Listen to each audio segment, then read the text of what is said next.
O que você faria pra ter uma vida melhor? E eu não tô falando de desejos, ser rico. Estou falando de sair da zona de pobreza e ter uma vida digna. O filme Parasita fala exatamente isso. O quão longe você vai pra viver e não sobreviver. E se você não me conhece, oi, eu sou a Shelly. Parasita é um filme lançado em 2019, ganhador do Oscar de melhor filme e tendo em tema principal a desigualdade social. A história começa com uma família que não tem muito dinheiro. Essa família, pra conseguir o mínimo de dinheiro pra poder comer e sobreviver, eles dobravam caixas de pizza, mas eles não ganhavam o suficiente, assim fazendo que eles vivam em situações bem precárias. Um dos integrantes da família, o Kevin, ele tentou algumas vezes passar no vestibular pra ter uma vida melhor, mas acabou não dando certo. Mas acontece que em algum momento um amigo dele vai se mudar pro exterior e ele precisa de alguém pra substituir ele no trabalho ao qual ele trabalhava, mesmo que ele não tenha um diploma, mas ele acha que o Kevin ele tem capacidade de ensinar uma adolescente a aprender inglês. Então ele tenta convencer o Kevin a aceitar esse trabalho, porque além dele ganhar bem, porque a família dessa adolescente é muito rica, ele pode ter uma oportunidade melhor de viver. Como ele não tinha se formado no colégio, ele fica muito apreensivo pelo fato dele não ter um diploma, até o que faz ele pensar em realmente não tentar a vaga, já que ele não tem capacidades pra isso. Mas, como ele precisava muito do emprego, a sua irmã, a Kim Jung, que eu vou chamar ela de Jéssica pra poder facilitar minha vida, mais pra frente isso vai fazer sentido. Ela tem umas habilidades muito boas com design, então ela dá uma photoshopada ali e ela cria um diploma falso pra ele. O que na entrevista dá super certo, porque a senhora Park, que seria a patroa dele, nem dá uma olhada no diploma, ela acredita muito na palavra dele, ele faz um teste como professor e ele já é contratado. Após o Kevin dar sua primeira aula, ele troca uma conversa ali com a senhora Park e ele acaba conhecendo o filho mais novo dela. Ela fala que ele é muito agitado e que agora que ele é escoteiro, ele tá a milhão assim, e ela acaba mostrando as obras de arte do menino. E ele acaba metendo um louco ali, falando que ele é um ótimo artista e que ele deveria investir realmente nessas capacidades artísticas para que ele se torne um grande artista. Aí a senhora Park acaba até comentando que ela tá precisando realmente de um novo professor de artes, porque todos os professores que ela acabou contratando desistiram em poucos meses de trabalho por ele ser uma criança agitada. Então, o Kevin ele acaba recomendando uma colega de classe do primo dele, que ela faz arte terapia e que ela é muito qualificada para esse trabalho. E que, por sinal, o nome dela seria Jéssica. E como já meio parece óbvio, tudo isso é um plano pro Kevin poder indicar a própria irmã para que os dois comecem a trabalhar nessa casa. A irmã dele faz até mesmo a entrevista, ela passa nessa entrevista metendo completamente o louco. Ela até fala que o moleque tem até um trauma de infância no passado com base nos desenhos dele. Em boa vontade, a senhora Park oferece para Jéssica que o motorista particular dela leve ela para casa. Só que ela não quer mostrar para o motorista ou para ninguém que ela vive num bairro pobre. Então ela pede pro motorista levar ela até a estação, que lá ela estaria encontrando o namorado dela. O que é uma mentira, porque em nenhum momento do filme mostra que ela tem um namorado. E pra incriminar o motorista, ela tira a calcinha dela e coloca dentro do carro. O senhor e a senhora Park, eles acabam descobrindo a existência dessa calcinha e eles acabam demitindo o motorista. Em contrapartida disso, a Jéssica indica um motorista que fez parte da antiga família dela. Logo, ela estaria indicando o pai dela para esse emprego. Novamente, ele faz o teste, ele passa no teste. O Sr. Park adora o jeito que ele dirige e ele consegue o trabalho. Agora que temos 3 integrantes da família dentro da casa, o último plano é fazer que a governanta seja demitida, o que em todo esse processo não é o dos mais fáceis. Diferente dos outros processos que foram muito fáceis de demitir os outros funcionários, a governanta, ela tá há anos trabalhando lá, até mesmo trabalhava antes para a outra família, antes dessa família se mudar para aquela casa. Então ela vive nesse lugar há bastante tempo. Assim, o Kevin descobre que a governanta, ela tem alergia a pêssego. Então pêssego não entra naquela casa.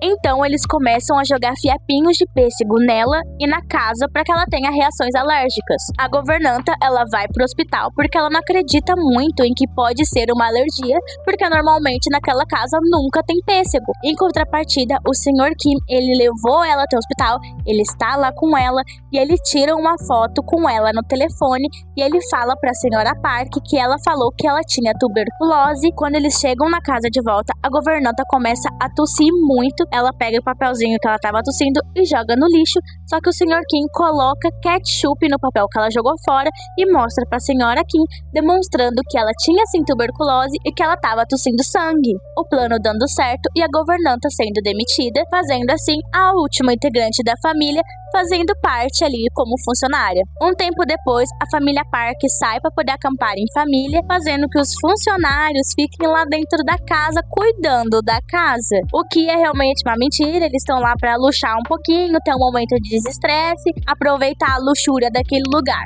Falei, tolero. Enquanto eles estavam conversando, papeando e usufruindo da luxúria daquele lugar, a campainha toca e a pessoa que estava do outro lado da porta era a ex-governanta que foi demitida. Ela acaba pedindo para entrar, falando que ela esqueceu uma coisa que era dela dentro da casa e quando ela foi demitida, ela não conseguiu buscar. Daí, só uma integrante da família abriu a porta, a que seria a nova governanta, que é a mãe da família. Todo o resto da galera se esconde, então ela não sabe que os outros funcionários, os outros integrantes da família estão naquela casa. Ela acaba percebendo que a ex-governanta tá demorando um pouquinho para voltar, então ela vai atrás dela e ela só vê ela tentando empurrar um armário com toda a força. Ela ajuda ela, elas abrem um armário e ela descobre que existe um bunker naquela casa. Quando ela entra dentro do bunker, ela descobre que o marido da ex-governanta vive lá e ele vive lá por muitos anos.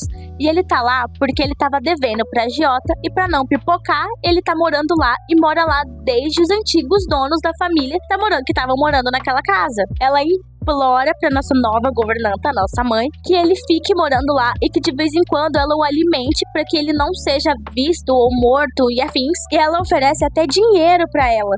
Mas ela nega, fala que isso é um absurdo e fala que vai ligar pra polícia. Só que em contraponto, o resto da família, que é burra, aparece e eles acabam caindo da janela e ela descobre que eles são uma família. E ela começa a gravar tudo e começa a subornar todo mundo, falando que se eles não fizessem o que ela quer, ela ia mostrar agora todas as informações que ela tem. Então, em certo momento, o Sr. Kim ataca ela pra pegar esse telefone de volta.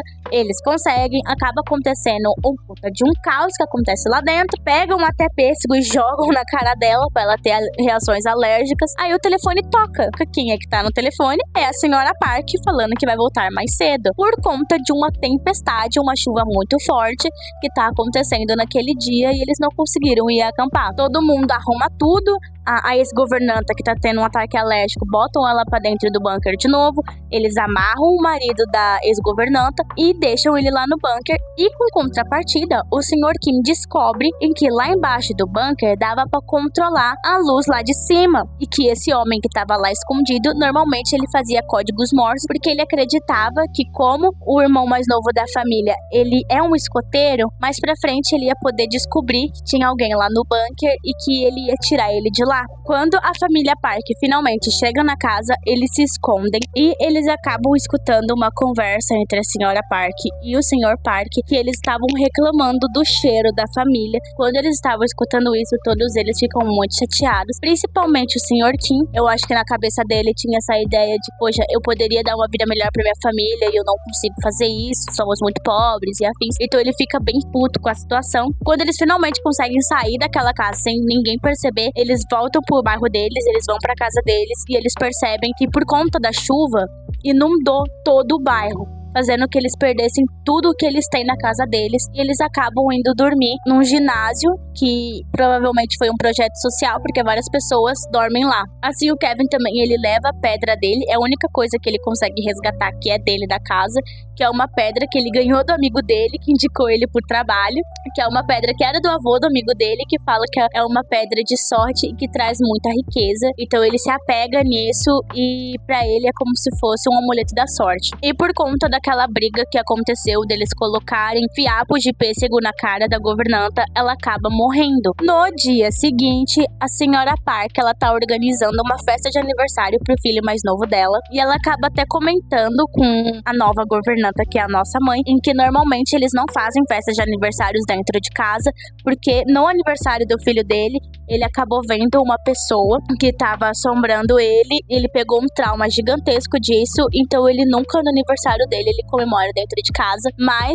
nesse ano em específico eles iriam comemorar e aquilo seria uma coisa muito importante. A família tenta manter as aparências, mesmo que eles tenham perdido tudo o que eles tinham, eles tentam manter decoro e a senhora Parker dá um comentário super infeliz quando ela tá no telefone. Ela fala que foi uma bênção aquela chuva ter acontecido, que normalmente não chove, e tem um take ali do Sr. Kim muito puto com a situação, e também porque ele não pode falar nada. Por conta dessa chuva ele acabou perdendo tudo que ele tinha, mas pra ela não faz tanta diferença porque ela vive numa vida muito boa, né? Ela tem tudo e ela não teve essas consequências das quais ele teve. A festa tá pronta, tá todo mundo feliz, tá tudo muito lindo.